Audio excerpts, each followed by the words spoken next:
Welcome. Today we're reading the chapter Phileas Fogg's Wager, of the novel Around the World in 80 Days. Now, sit tight and let's get into it. Phileas Fogg, having shut the door of his house at 11:30, and having put his right foot before his left 575 times, and his left foot before his right 576 times, reached the Reform Club, an imposing edifice in Pall Mall, which could not have cost less than $3 million. He repaired at once to the dining room, the 9 windows of which open upon a tasteful garden, where the trees were already gilded with an autumn colouring, and took his place at the habitual table, the cover of which had already been laid for him. His breakfast consisted of a side dish, a broiled fish with reading sauce, a scarlet slice of roast beef garnished with mushrooms, a rhubarb and gooseberry tart, and a morsel of Cheshire cheese, the whole being washed down with several cups of tea, for which the Reform is famous. He rose at 1:13 and directed his steps towards the large hall, a sumptuous apartment adorned with lavishly framed paintings. A flunkey handed him an uncut Times, which he proceeded to cut with a skill which betrayed familiarity with this delicate operation. The perusal of this paper absorbed Phileas Fogg until 4:15, whilst the Standard, his next task, occupied him till the dinner hour. Dinner passed as breakfast had done, and Mr. Fogg reappeared in the reading room and sat down to the Pall Mall at 6:20. Half an hour later several members of the Reform came in and drew up to the fireplace, where a coal fire was steadily burning. They were Mr. Fogg's usual partners at whist, Andrew Stewart, an engineer, John Sullivan and Samuel Fallentin, bankers, Thomas Flanagan, a brewer, and Gauthier Ralph, one of the directors of the Bank of England, all rich and highly respectable personages, even in a club which comprises the princes of English trade and finance. "Well, Ralph," said Thomas Flanagan, "what about that robbery?" "Oh," replied Stewart, "the bank will lose the money." "On the contrary," broke in Ralph, "I hope we may put our hands on the robber. Skillful detectives have been sent to all the principal ports of America and the continent, and he'll be a clever fellow if he slips through their fingers." "But have you got the robber's description?" asked Stewart. "In the first place, he is no robber at all," returned Ralph, positively. "What? A fellow who makes off with £55,000, no robber?" "No. Perhaps he's a manufacturer, then. The Daily Telegraph says that he is a gentleman." It was Phileas Fogg, whose head now emerged from behind his newspapers, who made this remark. He bowed to his friends, and entered into the conversation. The affair which formed its subject, and which was town talk, had occurred 3 days before at the Bank of England. A package of banknotes, to the value of £55,000, had been taken from the principal cashier's table, that functionary being at the moment engaged in registering the receipt of 3 shillings and 6pence. Of course, he could not have his eyes everywhere. Let it be observed that the Bank of England reposes a touching confidence in the honesty of the public. There are neither guards nor gratings to protect its treasures. Gold, silver, banknotes are freely exposed, at the mercy of the first comer. A keen observer of English customs relates that, being in one of the rooms of the bank one day, he had the curiosity to examine a gold ingot weighing some 7 or 8 pounds. He took it up, scrutinized it, passed it to his neighbor, he to the next man, and so on until the ingot, going from hand to hand, was transferred to the end of a dark entry, nor did it return to its place for half an hour. Meanwhile, the cashier had not so much as raised his head. But in the present instance things had not gone so smoothly. The package of notes not being found when 5 o'clock sounded from the ponderous clock in the drawing office, the amount was passed to the account of profit and loss. As soon as the robbery was discovered, picked detectives hastened off to Liverpool, Glasgow, Havre, Suez, Brindisi, New York, and other ports, inspired by the proffered reward of £2,000 and 5%.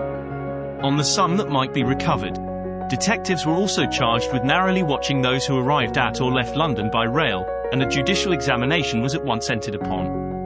There were real grounds for supposing, as the Daily Telegraph said, that the thief did not belong to a professional band. On the day of the robbery a well-dressed gentleman of polished manners, and with a well-to-do air, had been observed going to and fro in the paying room where the crime was committed.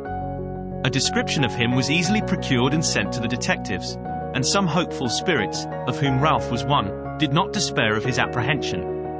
The papers and clubs were full of the affair, and everywhere people were discussing the probabilities of a successful pursuit. And the Reform Club was especially agitated, several of its members being bank officials. Ralph would not concede that the work of the detectives was likely to be in vain, for he thought that the prize offered would greatly stimulate their zeal and activity. But Stuart was far from sharing this confidence, and, as they placed themselves at the whist table, they continued to argue the matter. Stuart and Flanagan played together, while Phileas Fogg had Valentine for his partner. As the game proceeded, the conversation ceased, excepting between the robbers, when it revived again. "I maintain," said Stuart, "that the chances are in favor of the thief, who must be a shrewd fellow." "Well, but where can he fly to?" asked Ralph. "No country is safe for him."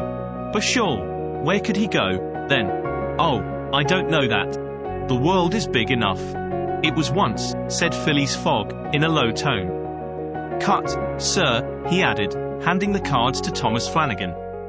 The discussion fell during the rubber, after which Stuart took up its thread. "What do you mean by once? Has the world grown smaller?" "Certainly," returned Ralph. "I agree with Mr. Fogg.